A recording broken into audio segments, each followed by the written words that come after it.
जो फल यज्ञ से, समाधि से, व्रत आदि से प्राप्त होता था अन्य युग के अंदर, सतयुग में, द्वापर युग में, त्रेता युग में और कलयुग में, केवल भगवान के नाम संकीर्तन और भगवान की कथा श्रवण से वो फल सरलता से प्राप्त हो जाता हैगा।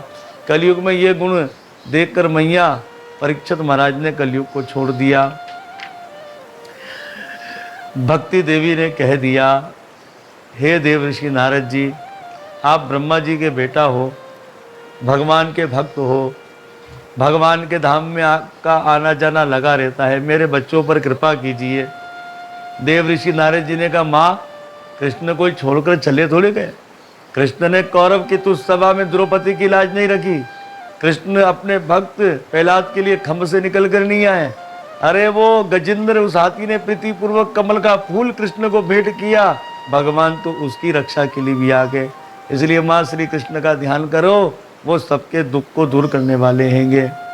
देव ऋषि नारद जी ने कुमार गणों से कहा, इसके बाद मैंने वेदों का मंत्र पढ़िए, पर उनसे वेदों के मंत्रों को सुनकर भी ज्ञान वैराग्य के अंदर चेतना नहीं आई। हमने उपनिषदों का पाठ किया, इसे सुनकर भी इन दोनों में चेतना नहीं आई। बार बार गीता का उच्चारण किया, गीता को सुनने से चेतना आती थी, पर बूढ़े कमजोर होने के कारण ये पुनः मूर्छित हो जाते थे। उस समय आकाशवाणी हुई कि नारद बिना सत्कर्म के नहीं जागेंगे और सत्कर्म करने के लिए किसी साधु पुरुष की खोज करो। आकाशवाणी भी अधूरी हुई।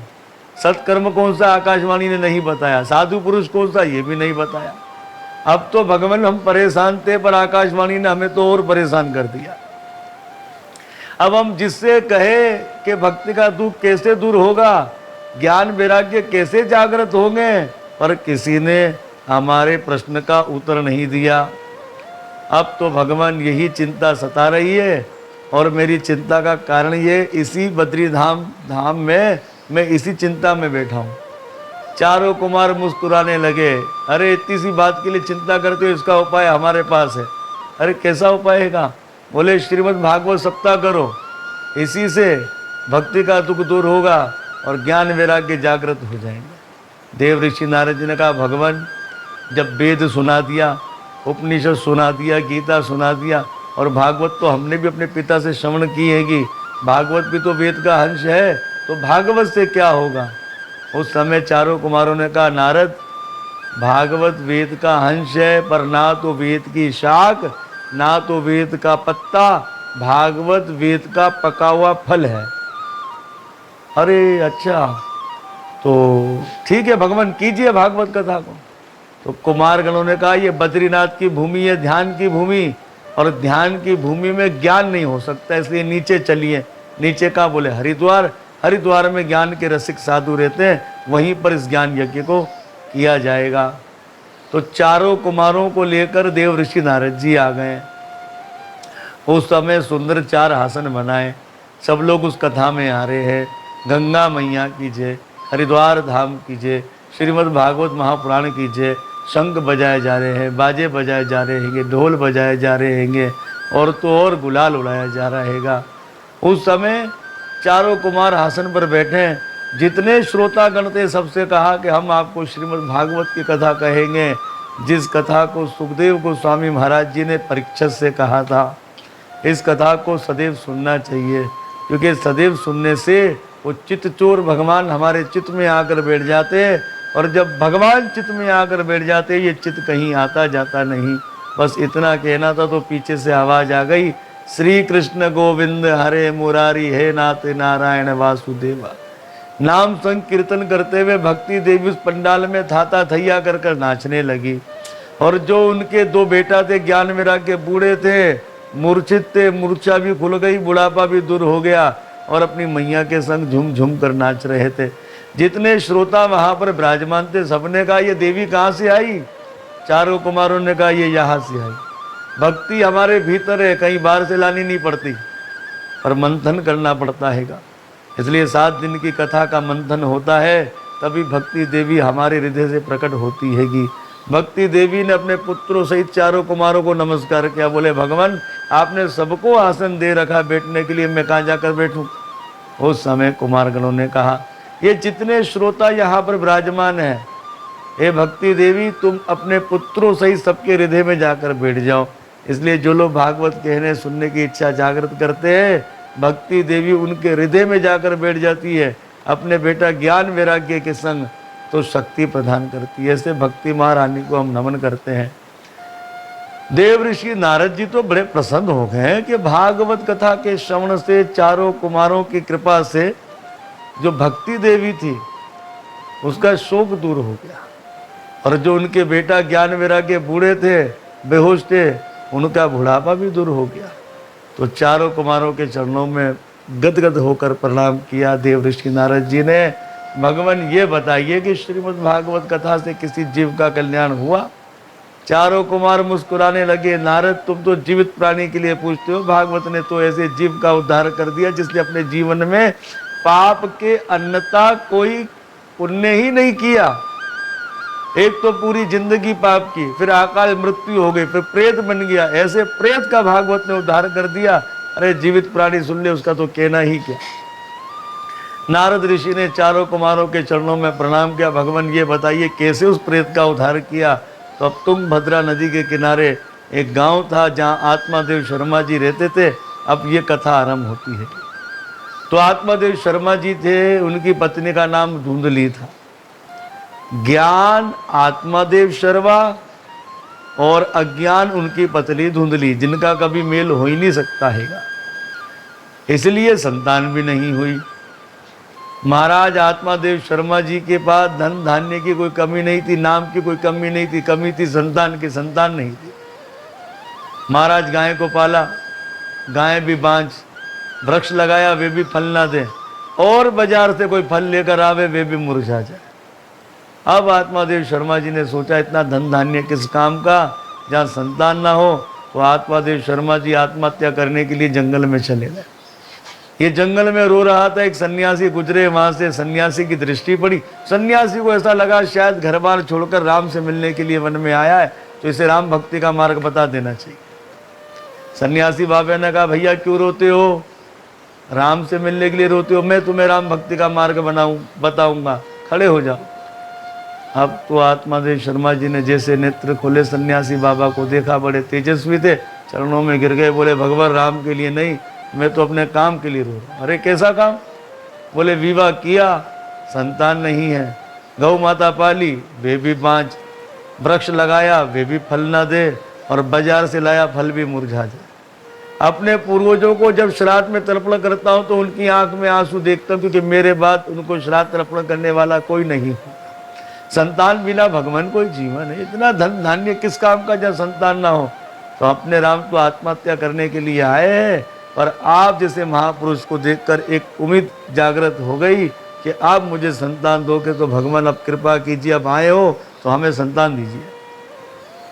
सन्यासी बाबा ने कहा कि मैं संसारी वस्तु नहीं देता, मैं तो समझा तू भगवान से मिलन के लिए रो रहा है, तो मैं तो भक्ति मार्ग बताने के लिए आया था, इसलिए संसारी वस्तु मैं नहीं देता, इसलिए अपने राम चलते हैं। बाबा के पैर पकड़ लिए, बोले नहीं जाने देंगे। बाबा ने कहा ठीक है, रोना धोना बंद कर, मैं तेरे माथे की लकीरें देखता हूँ। तो प्रकृति ने हमें माथे पर लकीरें दे रखी है, हाथों में लकीरें दे रखी है, पैरों में लकीरें दे रखी है, सजाने के लिए नहीं, इसमें हमारा भाग्य है। तो बार बार भगवान को माथा टेकने से माथे की लकीरें बदल जाती है, भगवान के कीर्तन में ताली बजाने से हाथों की लकीरें बदल जाती है, और भगवान के कीर्तन में झूम झूम कर नाचने से पैरों की लकीरें बदल जाती है। इसमें हमारा भाग्य है साहब। आत्मादेव शर्मा जी ने जब बड़ी हट करी सन्यासी बाबा से, सन्यासी बाबा ने माथे की लकीरें देखी, बोला भैया एक नहीं दो नहीं 7 जन्मों तक कोई संतान का जोग नहीं है। संसार झूठा, संतों का संग करो, भगवान की कथा को श्रवण करो, संसार से मुक्त हो जाओ, कोई किसी की पत्नी पुत्र आदि कोई नहीं है। उस समय इसने कस के पैर पकड़ लिए, बोले महात्मा जी सारे प्रवचन मुझे आते हैं, मैं भी जाति का ब्राह्मण हूँ, मैं तो आपके पैर छोड़ने वाला नहीं जब तक आप संतान नहीं दो। सन्यासी बाबा ने कहा जब तेरे भाग्य में नहीं तो मैं कहाँ से दूँ? बोले नहीं आप दे सकते हो, दो, नहीं तो आपके चरणों में सर पटक कर आत्महत्या कर लूँगा, आत्महत्या का पाप आपको लगेगा। सन्यासी बाबा बोले मरे तू, आत्महत्या का पाप मुझे क्यों लगे? इसने कहा साहब हम तो एक जन्म के लिए रो रहे थे, आपने तो 7 जन्मों के विषय में हमारी फाइल को खोल दिया, इसलिए दो, नहीं तो आत्महत्या कर लेंगे। सन्यासी बाबा बोले कहाँ फंस गए, चलो झोली से सेब का फल निकाला, दिया। बोले ले तेरी पत्नी को खिला देना, तेरे या संतान का जन्म होगा। अब रोना धोना बंद, उछल कूद करता हुआ अपनी पत्नी धुंधली के पास चला गया। ए प्रिय, अब तो हमारे यहाँ भी संतान का जन्म होगा, ये महात्मा का प्रसाद है, खा लो। इसने कहा ठीक है, स्नान आदि कर कर खाऊंगी। और आत्मादेव शर्मा जी ने कहा खा लेना। बोले हाँ खा लूँगी। अब तो धुंधली बड़ी चिंता मगन हो गई, जंगल की आग की तरह बात फैल गई पूरे गांव में कि आत्मादेव शर्मा जी के ऊपर एक महात्मा की कृपा हो गई है, प्रसाद दिया, सुना अब इसके यहाँ भी संतान का जन्म होगा। पड़ोसन आ गई, हे धुंधली बहन बधाई हो, अब तो तेरे यहाँ भी छोरे का जन्म होगा, सुना है किसी महात्मा का प्रसाद तुझे प्राप्त हुआएगा, जे हो। अब इसने अपनी पूरी यथा सुना दी। भगवान की होती है कथा और जीव की होती है यथा, तो अपनी यथा सुना दी। बोले बहन मैंने फल नहीं खाया, अगर मैं गर्भवती हो गई, ना कहीं आने की, ना जाने की, ना नाचने की, ना गाने की। अरे कहीं भुकरम आ के तो सब तो भग जाएंगे, मैं कहाँ भगूंगी। और तो और सुखदेव जैसा अगर पेट में बच्चा आ गया तो 12 साल तक तो पेट में ही रहेगा, और अगर पैदा हो गया नगड़ा बच्चा तो पूरी ज़िंदगी उसके पालने में चले जाएगी। अरे बहन मैं क्या कहूँ, बच्चे जो मलमूत्र करते उसकी दुर्गंध भी मुझे ठीक नहीं लगती है कि, इसलिए मैंने तो फल नहीं खाया और ना ही तो मैं फल खाऊंगी। पड़ोसन ने कहा तेरा भाग्य जागृत हुआ तो ऐसा कह रही है, अच्छा तो मैं चलती हूँ। जाते हुए पड़ोसन से कह दिया किसी से मत कहना। बोले नहीं कहूँगी। इस तरह से इसको चिंता होने लगी। इस बात को महीना हो गया।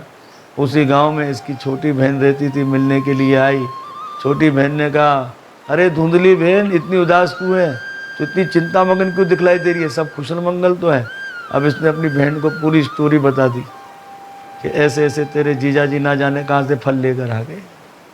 छोटी बहन कहती चिंता क्यों करती है, मेरे 1 महीने का गर्भ है, मेरे बच्चा होगा मैं तुझे दे दूंगी।